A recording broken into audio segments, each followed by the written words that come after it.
We want to welcome you to our City Commission study session. We ask that you turn off or silence all cell phones. Meetings are televised every day on Channel 2 at 6 p.m. and at midnight, and also available for viewing on YouTube. At this moment, we actually have 5 items currently on our study session, and we will be starting off with item number 2, semi-annual report from the Leavenworth Public Library.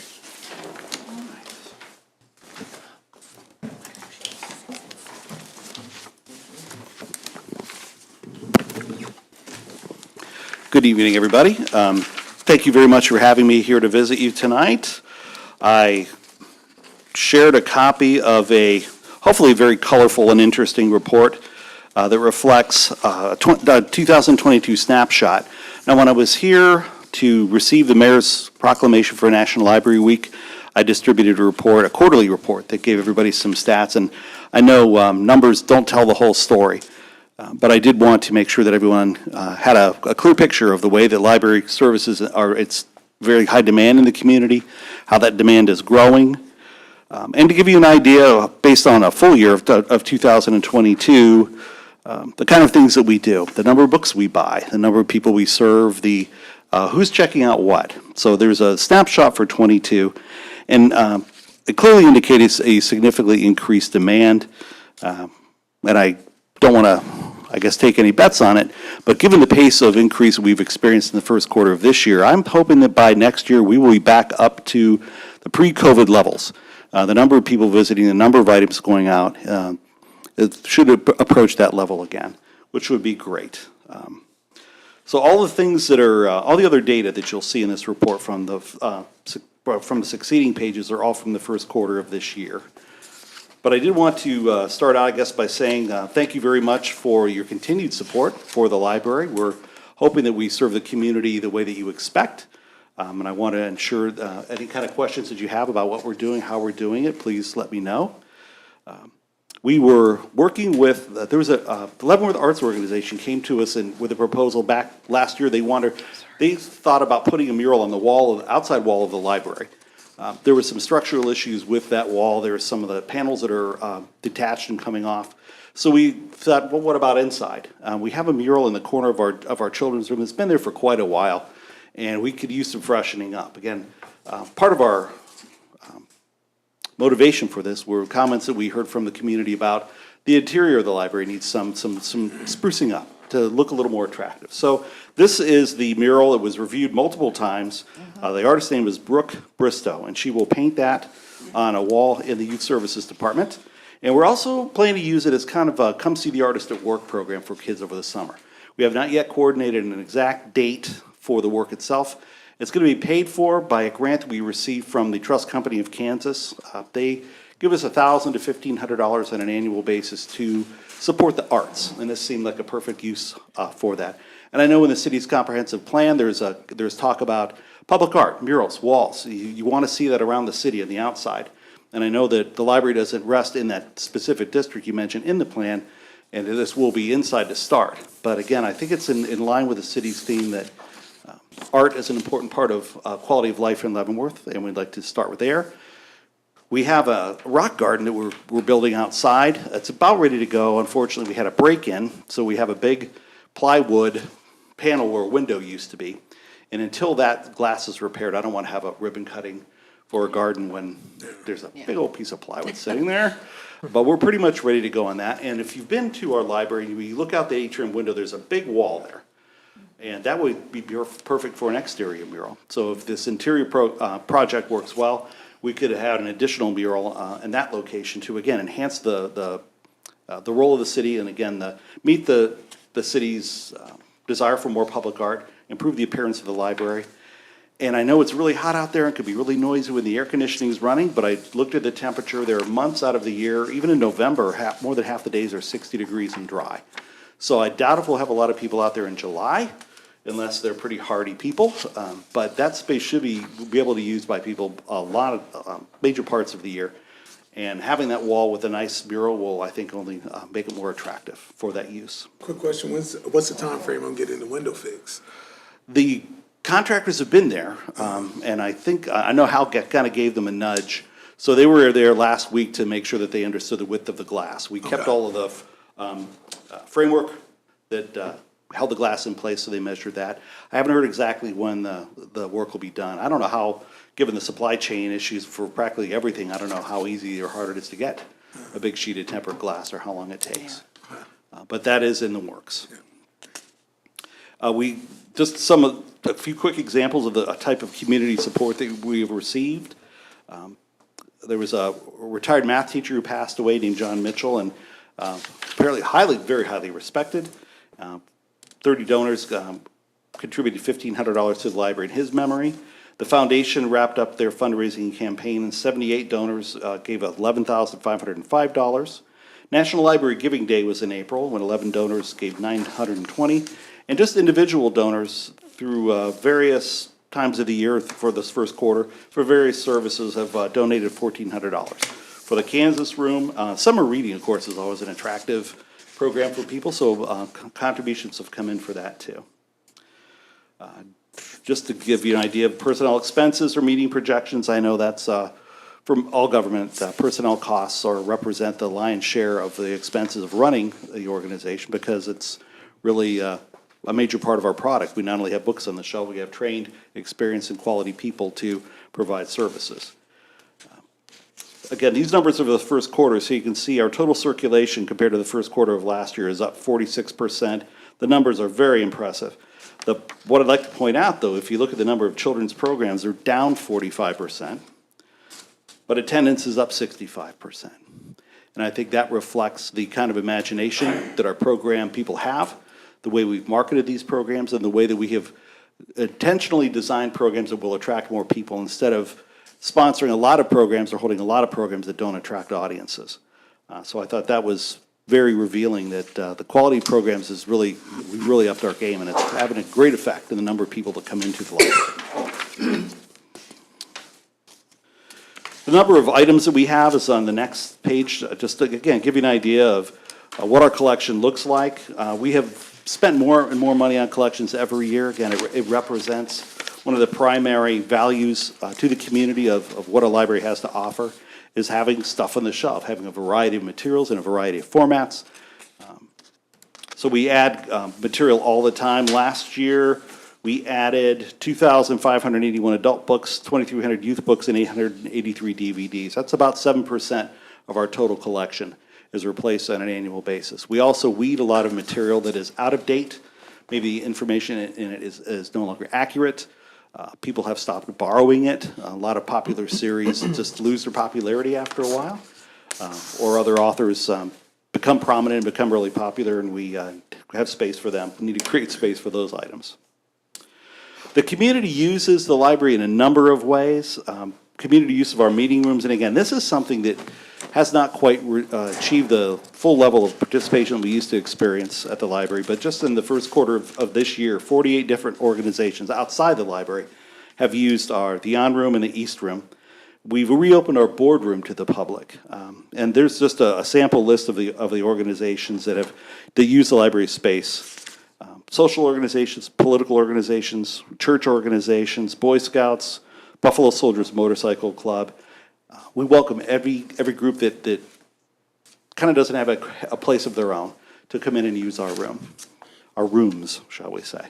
And a lot of activities, of course, in those rooms are ours. If you look at our calendar, you'll see that every day there's either the library or another organization constantly coming in to use that meeting space.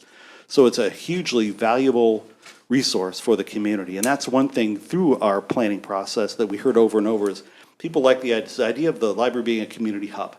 It's a place for books, it's a place to meet, it's a place to work, it's a place to have organizational meetings, it's a place to come to programs.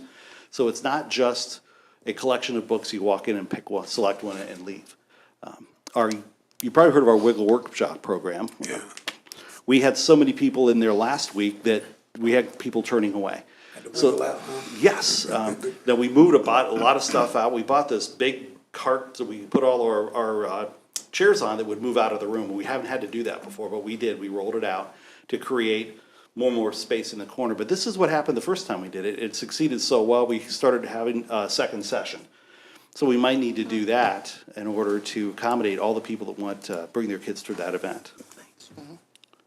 The strategic plan is a major part of our lives at the library now. We spend a lot of time and effort hearing from the community and planning the future of the organization. The vision of the library, the mission, the values, and the guiding principles are all developed by the board with the admin team in response to the input that we received from the community through a survey and from in-depth interviews with about 20 different people. The key concepts that came from the community input are in the bottom there. What people like best, what they see as the greatest opportunities, what people like least, and the greatest challenges. So you can see that there are some common themes in that they love the collections, they really like the staff. The greatest opportunity, we should be a go-to place for all. Expand partnerships to bring services outside the library. We do meet with several preschools. We provide story hours in those locations. That's a program that we started. Again, COVID had sort of interrupted that, but it's been reestablished, and we are constantly looking to build that, those kind of relationships out in the organization. If some people can't get library services or children, their parents are working, they can't bring them to the library, we can bring services to them. You'll see one theme that you'll see under what people like best is the caring staff, and I think, again, that's an important function of what we do. If all we did was offer a collection of books and DVDs, we would be a store, and we're not. People like the relationships. They like the conversations. They like us to guide them and advise them about where to find information, how to use technology. If you like this, you might like that. I read this. What else can you suggest? What people like least, the library floor plan, condition of the parking lot, which was funny because this survey took place in June, and the parking lot project got started later that summer. So we look like geniuses. You said parking lot's a problem, and look, by the end of the year, it's all done. I try to take complete credit for that, but I don't think it worked. Greatest challenges are technological change, funding, aging population, competition with other ways to read and listen and watch, and that's something that we deal with all the time. First, the internet was going to put it out of business, it didn't, and then Amazon was going to put us out of business, and then ebooks. Every time there's a new type of technology or a new way for people to get their hands on the type of products that we have, so to speak, we rise to the occasion. We add them to our collection and offer them to the public for free, which is very effective. So the last page in the report are the specific goals that we have attained already in 2023. There are four main themes that came out of our planning process. The first one is effective communication. One thing we heard from a lot of people is, I'm not quite sure what's going on at the library, or how can I get more information about the library? Do you have a newsletter? Things like that. So one of our ideas was to hire a website and marketing consulting firm. We've done that. We hired a local firm called SJC Marketing that's going to work with us to develop new logos, branding, and redesign our website. Hire a digital marketing specialist, so we hired someone in January 23, so we've made major progress on those goals. We don't have a firm timeline yet, but the idea is to get the branding, the website, and everything done by the end of the summer, so that the library will have, my goals and my experience about branding, it sounded, well, what does a library need a brand for? I don't know, what does McDonald's need a brand for? What does any organization needs to be recognized? And something that people automatically associate with that library can identify. And my experience was walking home, and about a block and a half down, I see this scrap of junk in the middle of the street. It's orange. It's got a white interior with a little brown or dark black circle. It's a Reese cup. I knew it then and there. Everyone knows that Reese cup from 100 feet away. So that's what we're looking for a new library brand and logos, is when people see an advertisement in the paper, they know it's us. When people see a flyer somewhere in the community, they know it's us. There's a constant reminder of the library's here, the library's an important organization, and we have something to offer everybody. So it doesn't just kind of get mixed up or lost in the other sea of advertisement and marketing that everybody's sort of subject to on a daily basis. Creating opportunities for outreach within the community. Our youth services coordinator has been working with the Parks Department, and they're going to install a book walk down at the landing park in June. They visited 4 different preschools and provided story hours to 410 children in the first quarter of this year. We're going to have a booth at the city market every second Saturday. We've held a concert series. Again, the people who donated the money in memory of Mr. Mitchell, we we dedicated that money to providing music. We spoke with his widow, and she said that sounds like a great idea, something he would like. And the final concert will be on Saturday, June 10th. We're sponsoring the first summer concert that Main Street's doing at Haymarket Square. So again, it's an opportunity to have a booth, to talk about the library, to remind people in the community that if you haven't been back, come back. We're not just a place for books and DVDs. Here's music, and here's e-content, just an entire range of services that a lot of people may or may not be aware of. Exceptional services, that's one, of course, that's at the heart of what we're doing to provide the day-to-day services and the kind of things that we do for everybody. Hiring, training, and retaining dedicated staff sounds like a simple thing, but it's not easy these days, as everybody can tell you. Attracting and retaining quality employees is tough. The competition is tough. Other opportunities, we had 3 people who were interested in library jobs, all scheduled interviews. 2 of them backed out literally 48 hours in advance because I got another higher paying job with somebody else, or I found another full-time job over here.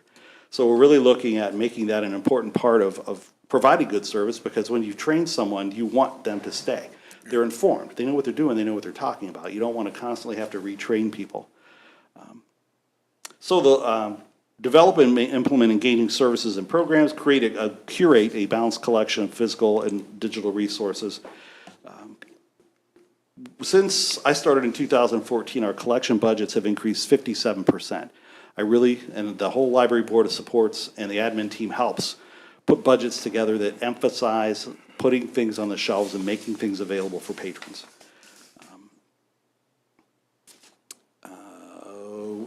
We introduced an online music service called Freegal back in April. Again, building a digital collection is as important as providing things on the shelf. And since then, patrons have streamed 6,000 songs and downloaded 405. So it was an immediate hit. People are really, really using that. Our contemporary facilities goal is to research and plan for a site, a facility that meets the needs of the community, investigate and solicit funding for improved facilities with library partners. We built a facilities development team with 3 library board members, 4 residents, myself, our assistant director, and we've met several times to discuss how to meet facility needs expressed on that community survey and in interviews. So we're looking at possibly hiring a consultant to do a needs assessment to help us figure out, based on this plan, based on the type of services people want, how can we do it? Can we come up with a floor plan that will show where it ought to go? There are a lot of features about the building that are dated, that don't support the kind of needs that people have and express what they want to see the library do. So we're working on getting that off the ground too, and that's probably my main function, or my main goal for all of this. Some other organizations are working on needs assessments as well, so maybe something you want to dovetail with. City? Talk to United Way. Okay. City organizations, I guess there's, Organizations, yeah. but I guess I know several of them have talked to me about, because the sisters did a needs assessment many years ago, community-wide, and so that's that was county-wide, but you might talk to some of your cohorts on the Human Services Council. Right. Just see who is working on that, if anybody's working on that. It's quite a difficult process. I've done them before. It's a real challenge, but I think it's really exciting because it took us so long. I felt like in 2020 we got beat up and we're pushed in a corner, and we spent the next 2 years just kind of covered up and getting thumped. Yeah. And for the first time since then, we were taking positive steps. We're assuming a lot more control over our future, rather than just reacting to things way beyond our ability or our control. So that is actually pretty much fired up the staff and everybody. On Thursday, we're going to have our first quarterly checkup for our strategic plan. So all the teams and all the staff members who were assigned to or volunteered to tackle different parts of the plan will report what kind of progress they've made, any kind of program ideas, any kind of service ideas, anything related to those 4 main goals that their input is gathering. And they're involved on a daily basis in working to make this plan turn real, which is pretty exciting. Youth, and I wanted to let everybody know, summer reading has been scheduled. So there's youth programs On one side, all the adult programs from the summer. On the flip side, one of the adult programs that Cindy McGuire puts together works with the other library directors so that all the libraries have an adult program where they select one book that is read by either short story selected from a book or a book that all the adult participants in all the libraries in the area read. And this year it's all about crime. So there's a book that they're all reading. Every library bases its own program on a story or some aspect of solving a crime. And at the end of the summer, there will be a program. It will be basically a murder mystery for everybody to join together, have a little wine, have a little snack, and solve a mystery. So it's an interesting adult program, and it's something that for years and years, most libraries focus a lot of their efforts on kids programs, but I think Cindy's done a great job creating programs for adults of all kinds. We had a plant giveaway coming up, again, music programs, so there's almost always something going on at the library that, again, we're trying to meet that community engagement role, the community hub role, to make sure that we offer a wide variety of services that will meet the community's expressed need. Yeah, definitely appreciate the updates. Two questions. Any update on the bookmobile? That's part of the discussion where we're talking about developing a new facility. If you have a bookmobile, you need a place to park it. Yeah. We haven't even begun Okay. any of that stage yet. It's certainly on the list of things that would be nice to have, because if you look at I plotted a map of Leavenworth that shows all the patrons within a half mile, 1 mile, 5 mile, 10 mile radius. And the farther you get from the library in the center of those circles, the less penetration we have, so to speak. So there are lots of people who live beyond that, outside those radii, that would probably love to have service brought to them in one form or another.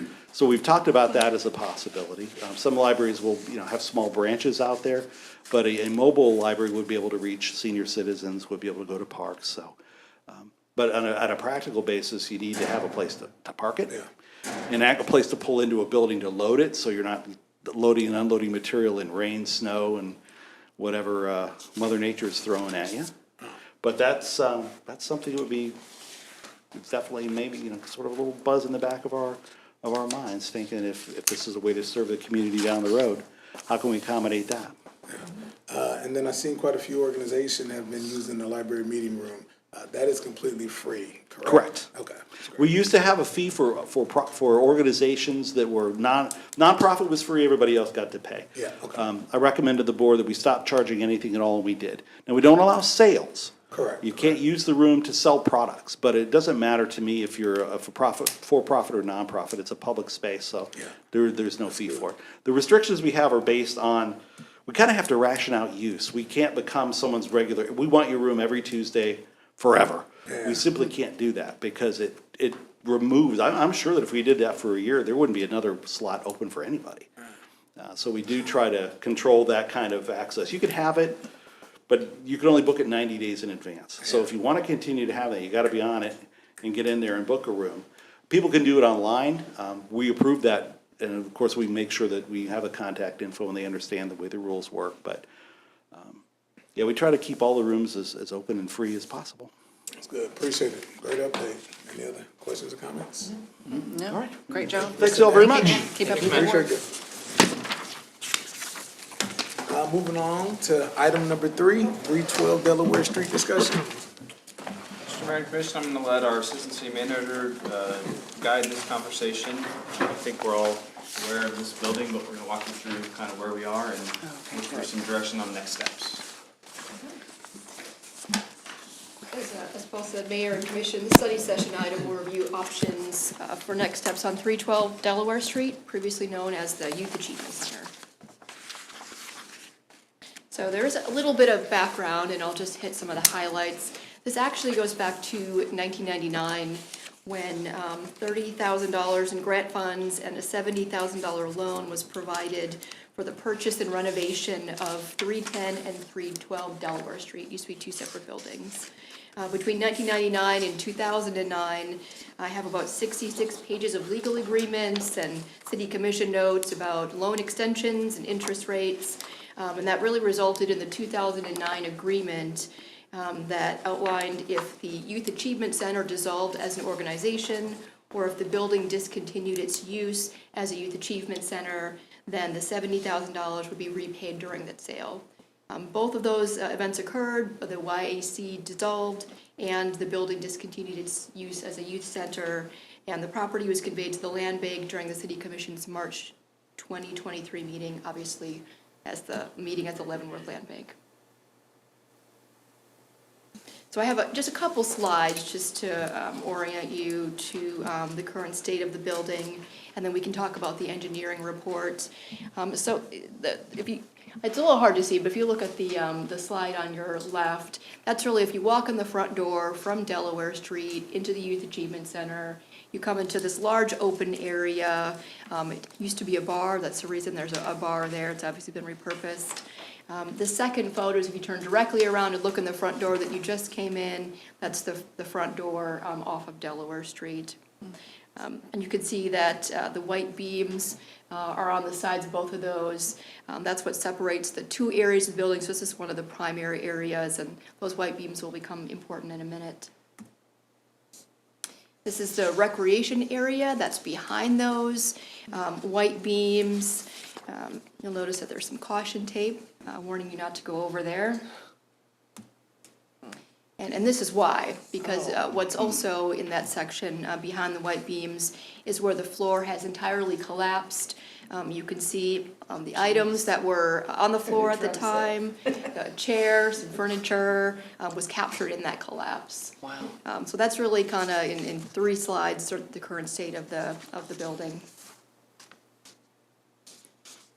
So the city contracted with an engineering company to do an initial assessment of the building condition based on what you saw. There is a report that was included in your packet, and we also have Earl Wilkinson, the Deputy Director for Public Works, here if there are technical questions on the structure. Really, the report helped staff know where there are safety concerns in getting into the building, and then it also will help a future owner with a more accurate state of the building. It saves them the time and cost for having to do an engineer's assessment, so it makes sense to have this done. You can see in the report that based on the flooring, a complete replacement is recommended. There are some options that range roughly $50,000 to $100,000 just to replace that flooring. And depending on which flooring option is selected, there'll be utility work as well that's not included in the cost. The visual inspection also included the roof and the walls, and it sort of gave some highlights or areas of attention that might be needed there. Walking in the building yesterday, you can even see that some of the other areas of flooring are separating from the walls. So it's certainly in a state of disrepair, might be put kindly. At the same time, the property has some positives. The first one is it's expensive to build a new building right now. So that really encourages redevelopment of something that's existing. The second is its location. So as you know, this is a building in the downtown along Delaware Street with the landscaping, the planters, the benches, the historic lighting that's there. There's some good ADA accessibility, so there's some ramping along the sidewalks. And there's also the movie theater, which I think you can see. This is the shot out the front door of 312 Delaware. You can literally see the movie theater that's diagonal. You can see the Home 2 suites there. Potentially a good amount of foot traffic from the theater, the shops, restaurants, bars, and the 2 event spaces, which is the Riverfront Community Center and the Heritage Center, are both about 2 blocks away. So it's an area of activity, and it could be the opportunity to connect with the right buyer. So that leads me to really the next steps to identify a future buyer. So the city doesn't have a municipal purpose for this building, which means at this point we don't see this becoming a office space, rec center, or anything like that. So really the idea would be to connect it to a party who would revitalize the space. The commission could consider an RFP process similar to what we did for 600 Cherokee. This is where we solicit proposals for someone to purchase and redevelop property.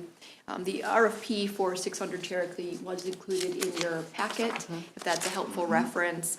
You'll recall that's where we put out the proposal, or we put out the RFP, we accept proposals, we review those, and the commission decides which one we'd like to move forward with.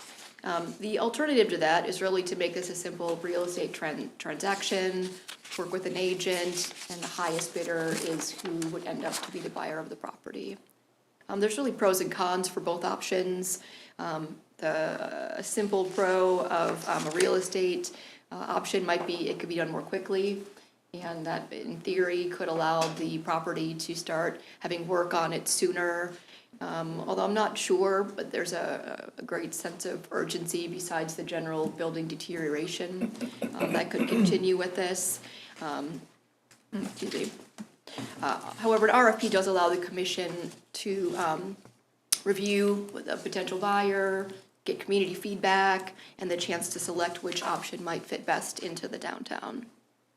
I will show you the 600 Cherokee, what we had from, excuse me, the intent. So this is where we said, here's the proposal we'd like to see for this property. So we could continue, oh, it's not showing up on here. Let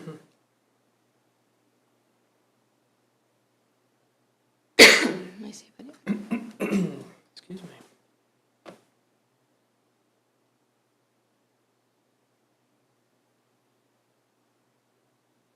Just gotta minimize the PowerPoint, give me a second. Oh, snapped over here. There we go. There we go. Okay, so this is again where we sort of put out some criteria that said, here's what we'd like to see for the building. So that way, as folks are evaluating if this is a good use of their investment and this is something that they want to do, it really fits what makes sense for the city.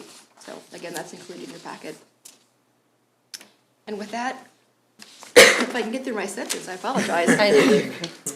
Grab a water in a second. Earl and I are here to really answer any questions you have about the structure of the property, and really kind of hear your feedback on next steps. I'm gonna grab a water real quick. Yeah. Why don't you come forward? Yeah, come on up, Earl. Well, the reason, we did it this way for the other building was that it sat for 10 years or more. 12. This one, it looks like that the cost to bring it up to use would be at the most around 100 to 200,000, or 100,000, 101,000. Is that correct, according to this? At least get the flooring in. So there are some issues with, the roof is probably good for a few years. That'll need to be replaced. And depending on what you do with the interior, there may or may not need to be some work done with the truss system.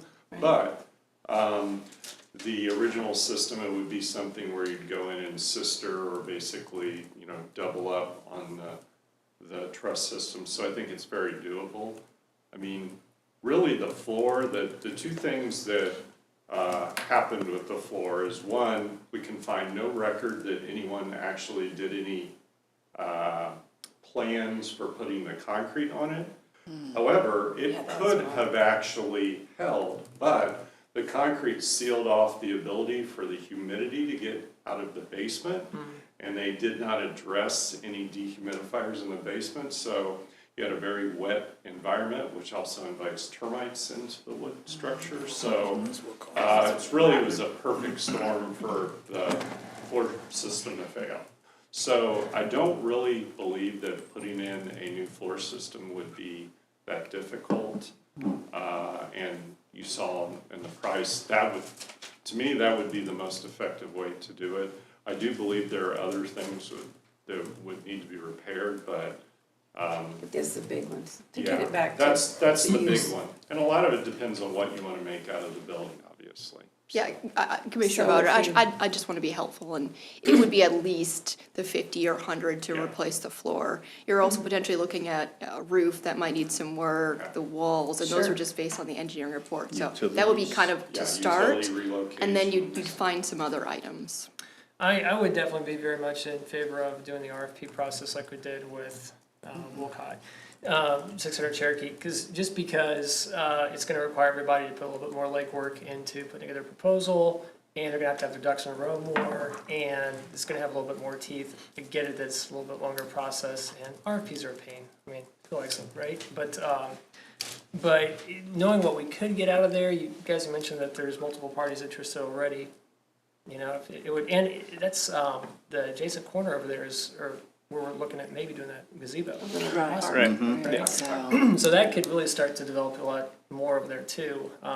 Maybe if we sprinkle that in, make sure everybody knows. I was curious, if we went that route of the RFP process, we'd be connected with, which organizations again to kind of get the word out. So what we did for 600 Cherokee and what we could do for this one is Main Street, they keep a list that they distribute of available downtown business or business locations. LCDC has location 1, Lois, so we can post it on there. That is, anyone looking for a lot or a building uses that as a search feature. We may have put it in the paper, I can't remember. Facebook, that tends to be shared, Trying to sort cover of a travel wide net around. pretty much, yeah. Yeah, and I've had several business owners reach out to me inquiring about the building as well too. Just for the public, for their information, for their awareness, if they're interested in touring the building, what do they need to do? Just reach out to you directly? I mean, the simple answer would be yes, we would include that in the RFP, what the process would be, whether we're gonna have set times, whether, you know, it's, as staff has scheduling availability to do that. There's a safety factor.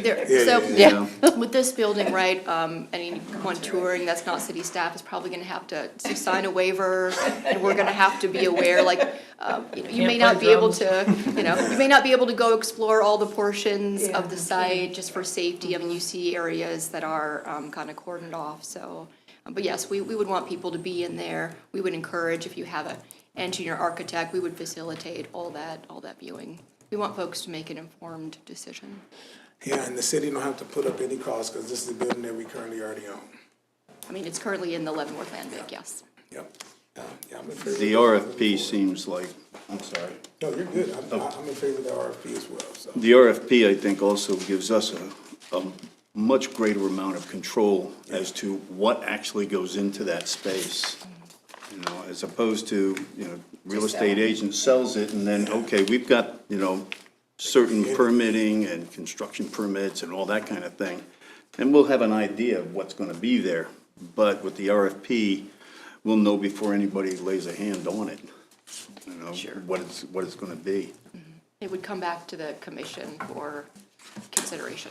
And you would structure an agreement where there's benchmarks. Yep. I think even so much as not knowing the role is somebody buying it and just not doing anything with it. Right. So Yeah. you select, you could also have development benchmarks, much like we did with Wilcott, and that Yep. went very well. You can buy it, but, you know, we wanna see what you're gonna do with it and when you're gonna get it done. Proof of financing, all that kind of information. Yep. So we have a consensus? I go along with that. How old is that building? Any idea?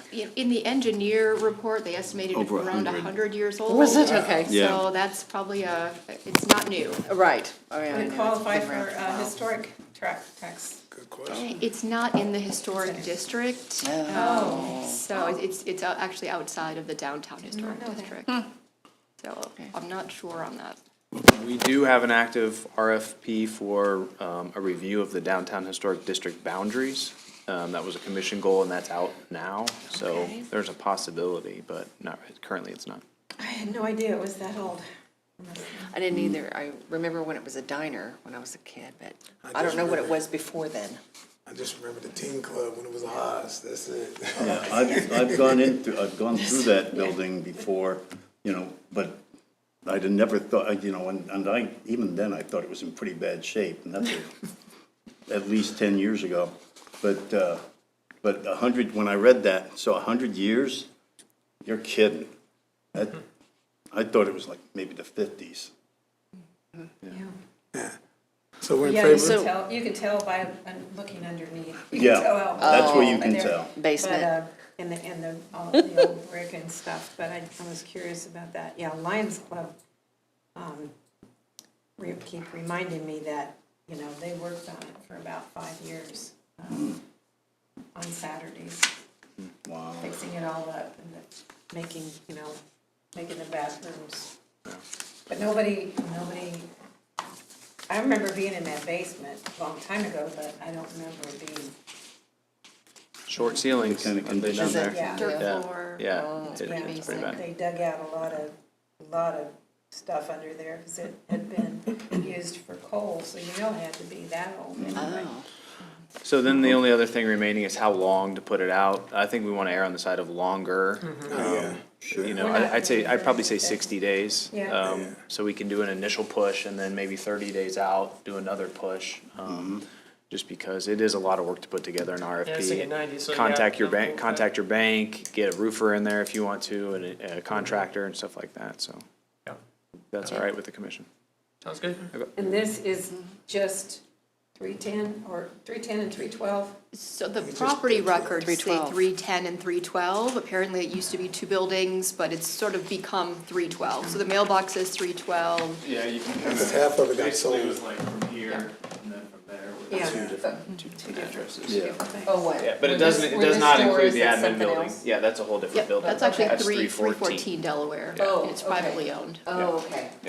Okay, got it. Yeah, I'm in favor of that too. Just out of Yep. curiosity, do we know what's in 314? It's a private ownership. Yeah. Yeah, nothing right now. I don't Nothing? believe. Yeah. I think there's some plans for it, but. All right. All right, thank you. Okay, Thank you. Yep. thank you. Item number 4, discussion on city commission meeting schedule. Mr. Mayor, Commissioner, I'll handle this item. Just as a quick background for those listening to, it's in the policy report, but City Code Section 2-52 outlines and defines the required city commission meeting schedule and outlines the differences between regular meetings, special meetings, and work sessions. Applicable language is below. Regular meetings, the regular meetings of the city commission shall ordinarily be held in the commission chamber, City Hall building, second and fourth Tuesdays of each month at 6 p.m. Looking at item C, work sessions and study sessions, no agenda is required for a work session or study session, and no binding action may be taken. So long and short of that is there is no requirement that the city hold study sessions. We have just traditionally done that well before the time I've gotten here. The city's had 4 regularly scheduled meetings every Tuesday, well, the first through fourth Tuesdays. And that's why sometimes if we have a 5th Tuesday, there's no meeting that night because it's 2 study sessions and 2 regular meetings. Current practice is that along with the code required meetings, which are the regular meetings, that we have held those study sessions on the 3rd and 1st Tuesdays of each month. We did have some commission inquiry as to the number of meetings held each month, possible consolidation into fewer meetings, and so staff prepared the report in front of you for discussion tonight. We did review about a dozen other cities, really focusing on cities of the first class, which Leavenworth is, which there are no other cities in the county. That's always a distinction I like to make. The other cities in Leavenworth County are not cities of the first class, and there's some distinctions. But also similar populations, and really try to stick with the same form of government to try to compare apples to apples.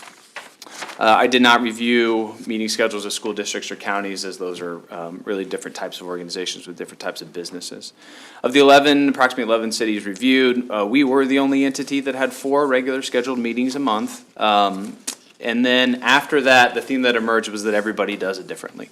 There's some that don't have study sessions at all. They may coordinate them into their regular meetings. They may hold special meetings here and there throughout the year. Some call for them as needed. I know Lansing, even though it's not city of the first class, they reserve one of the days of the month for a study session if it's needed. Some actually start their meeting with a study session, and then at an hour's point in time, then they go into regular meeting, and then they either finish it at the end. I think that's a remnant that nobody who even does it now would suggest, because something runs long. You have somebody there, a presenter, a third party, they have to wait till the end of the meeting, or if you finish really early, then you can't start that regular meeting early because that's the time that it was published. Again, some reserve a date, 4th Tuesday of a month, for example, and hold only if needed. And so I did mention that, recommended not to do the one where you start a study session and then go into regular meeting. And then, not necessarily recommended to hold a date each month. It creates uncertainty whether you're having a meeting or not. I think the discussion, one of the big points we need to talk about is public predictability of when their governing body is gonna meet. I don't know that you want anybody unsure when city commission, when their governing body is gonna meet. And by holding that, it's hard to say, we're not having one, we are having one, we're not having one, we are having one. And so, certainly the commission can do it what they wish. Because study sessions are not prescribed by ordinance, any change to the meeting schedule would simply be done by consensus of the commission. We don't have to change code of ordinances or anything like that, 'cause since we're not required to have them. And so that was the extent of the staff's report. Certainly here to answer any questions, as well as our city clerk, if you have any questions, but open it up for discussion for the commission. I want to go around the table. Start with Commissioner Leonhardt. Any thoughts, input? No, I mean, it really doesn't matter to me. I mean, if, you know, I'd like to hear what everyone else has to say, you know, whatever way we go. Yeah, I Commissioner England? really don't. Well, I do not like the idea ever of having a meeting for the sake of, well, we have to have a meeting. Yeah. That's a no-go, that's a non-starter to me right off the bat. Right. But the study sessions that we do have, generally, you know, we are here to do the citizens' work. You know, it's not that we came here because, gee, let's have a Tuesday night out, you know, but we're here to do. Hang out? Yeah, Yeah. you know, yeah. well, Yeah. pleasant people here to hang out with, but, Right, you right. know, that's not why we're here. We I come get here you. to do the people's work, you know, to do what the citizens expect us to do. So, you know, I would think maybe a compromise might be to, if we don't have enough work to do, you know, 2 study sessions, maybe we decide that, okay, we're only gonna have 1 study session a month from now on, which will require more planning, you know, ahead, you know, but. With 2 again, regular that's what- meetings, 2 regular meetings Well, and the 1 2 regular study? meetings are already required by Right, ordinance. but just one study. But just have, maybe just have 1 study session in between the 2 of them. I got you. Appreciate you. Yeah. Commissioner Morgan? You know, I always tell everybody, I'm quality over quantity. So I'm all about have a meeting if you need to have one, make it highly impactful, get as much in as you can. Right. And I just much rather get down to business and get stuff knocked out. So I don't know, you know, I guess my question is, with what the material we normally, or, you know, the items we normally discuss in a study session, is there anything that's time sensitive that would prevent us from being able to add them to into the regular city meeting? You know, I don't know, I'm trying to remember through every study session. We had an overview from the library tonight. We discussed, you know, talking about what we're discussing here. I don't know. I don't know if it's anything that couldn't be combined, but Here, that's less than my. an hour. Less than an hour for this meeting.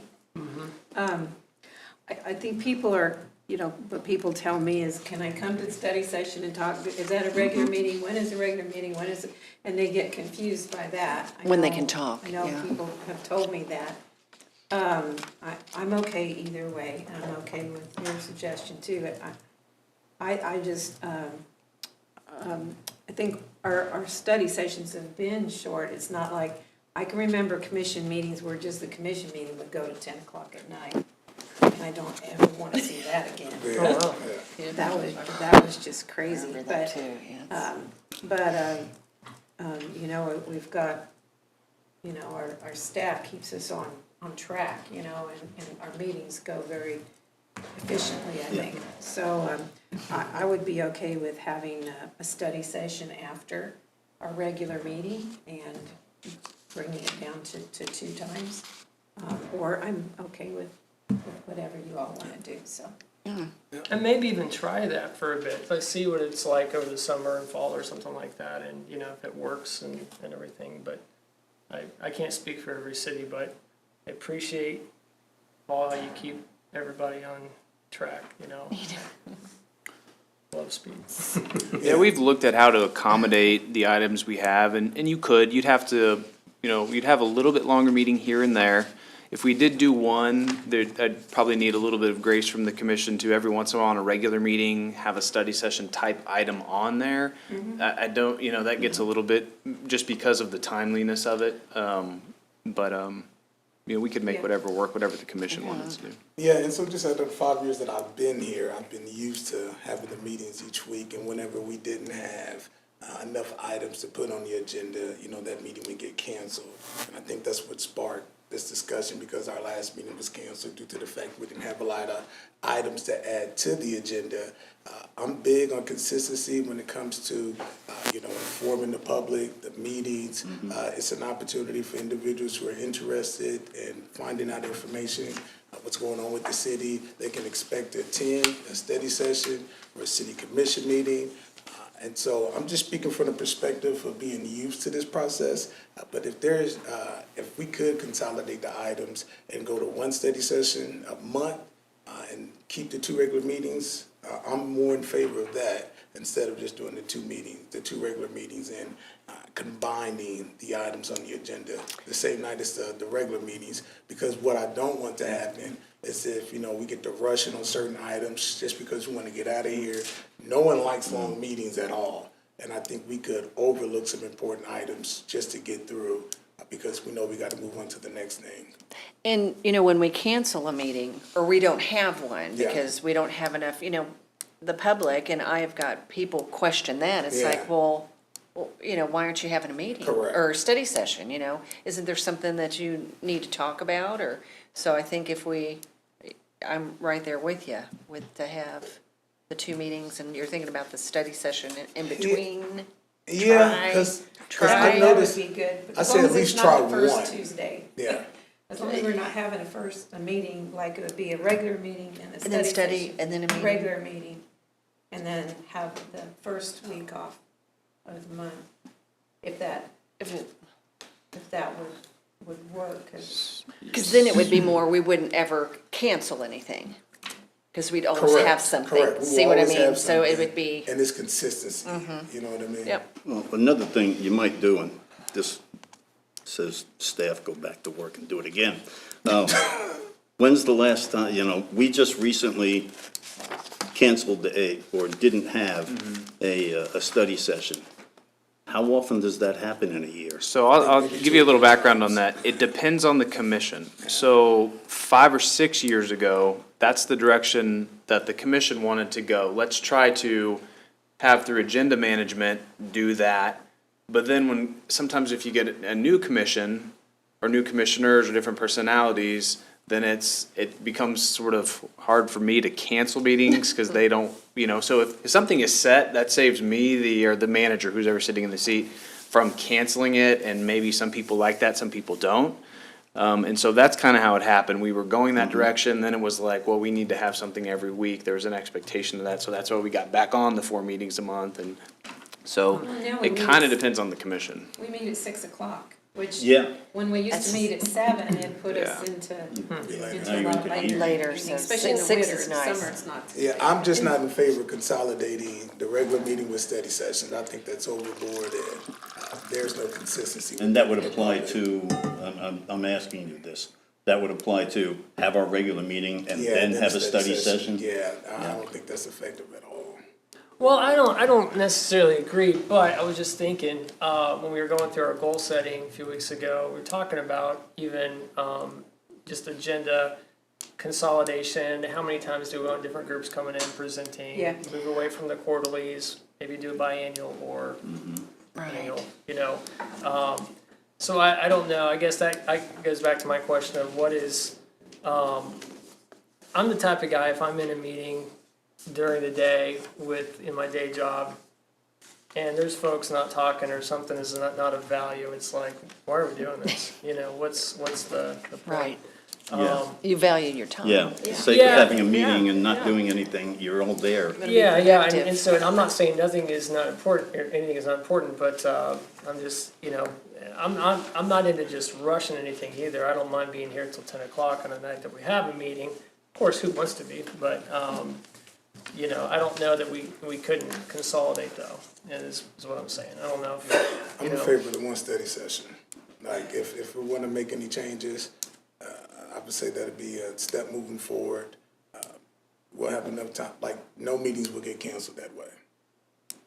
Well, I tend to agree, the idea of not having the really long, a meeting and then a study session, because by the time you get into the study session, some of the people that do come, and they're waiting and waiting and waiting Yeah. for that subject to come up that's on the agenda for the study session, they lose interest, and they head out. So, I think it is a better idea to have a separate study session, not on the same night as a meeting. I'd be willing to try that. Yeah, me too, yeah. So we have regular meetings on the second and fourth Tuesday, so you're talking about the third Tuesday and in between the two? Have a study session, yeah. Worth a try. In public, if that doesn't work, please let us know. Reach Yeah. out, email, call, yell at us, let us know. Because we definitely want to make sure that we're doing what's best for the public as well. Yeah, now for the study session, it will require looking further ahead. Correct. Each time we have a study session, because you're not going to be trying to cover information that may be used in the second week Yeah. or the fourth week, but it'll also cover the We- second week We may of the also, next month. it's common among cities who don't have study sessions to have other aspects of an agenda. For example, a staff reports section. So you have a regular meeting, so say we have an update on the Youth Achievement Center and we just had our study session. So we may have to do something like a staff report item that we may not have, but if we need it, that we can have do that. that. And that's how they Yeah. accommodate no study sessions, is you can do it in a regular meeting, you just put it in 3 different places. Proclamations and presentations at the top, staff reports is where you do your updates, and discussion items at the end. So you can fold it in, but we would probably have to modify the regular agenda a little bit Okay. because of going to one.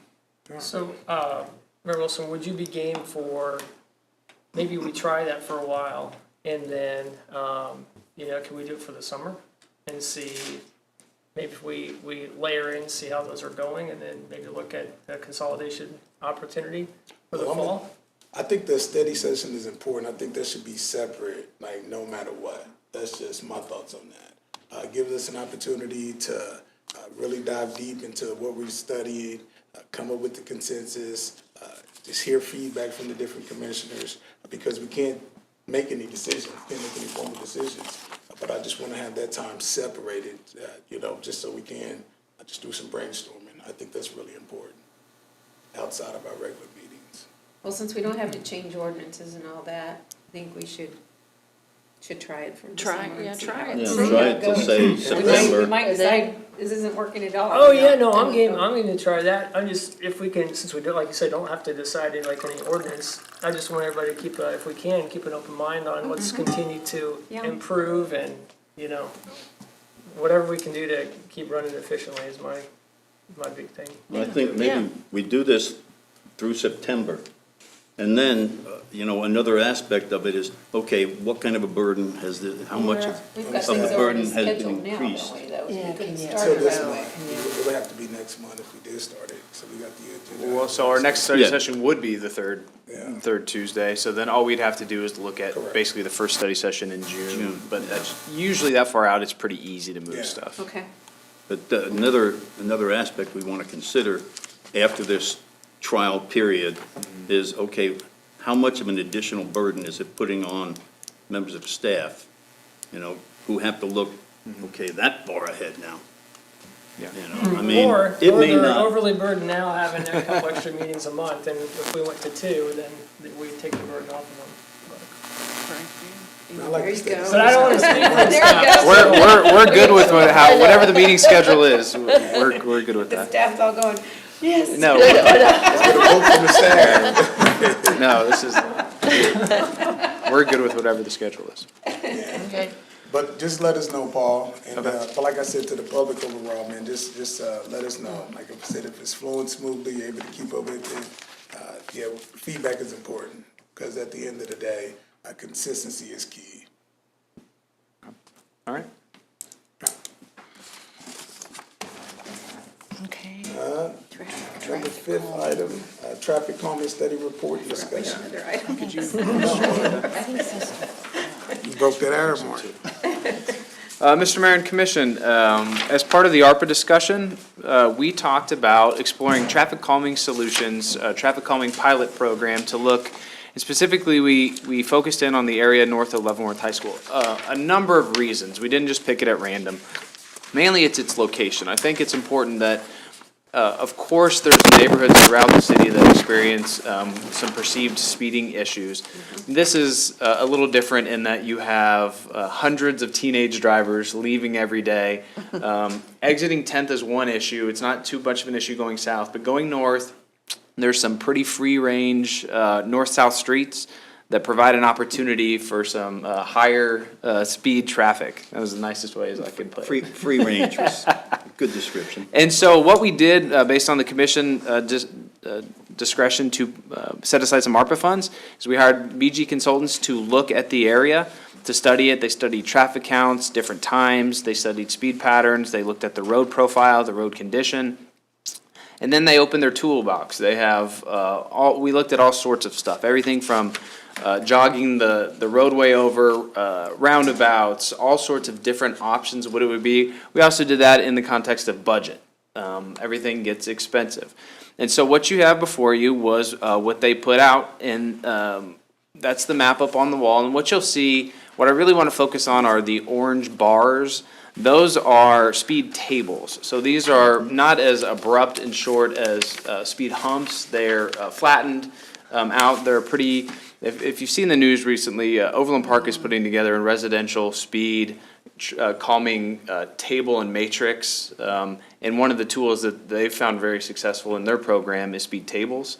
And so the number and frequency are based on an engineering solution to try to guide behavior. So there's some on the east-west streets, and that's because you don't want people avoiding the one in front of you by turning east, like on Pennsylvania Street, so that throughout that network of streets north of the high school, that each way has some sort of engineering solution, accompanied signs and obstructions that help regulate speed. What's not included, you'll see the two blue boxes, those are raised crosswalks. Those are also an enhanced pedestrian safety issue. Those, we have a cost in there, but the cost of adding those exceeds the budget for the traffic calming ARPA fund set aside. And so those we would look at, depending on how bids came in, as a phase 2 project. So then I want to take you down to the cost sheet. And so phase 1 would be all of the speed humps on Clem Street, Grand Street, Pennsylvania Street, the speed humps with removal, signage, markings, erosion control, traffic control, mobilization, and a really large contingency, plus building construction services. And that $161,500 is still below what the commission allocated. I think you set aside $200,000 for a pilot program. We would expect for it to come in well below, but it's still a big number. So there's no way to do this ad hoc, I guess it would be the right term, to just go in and put some speed tables in. I think you would want to use the engineer's placement. These are based on their study in the field about what would be the most effective tool to calm traffic. So really the point person on this was Earl Wilkinson, our Deputy Director of Public Works. So technical questions should be directed to him, and I'm just looking for some discussion on if this looks like something we want to do or if something that we don't want to go forward with.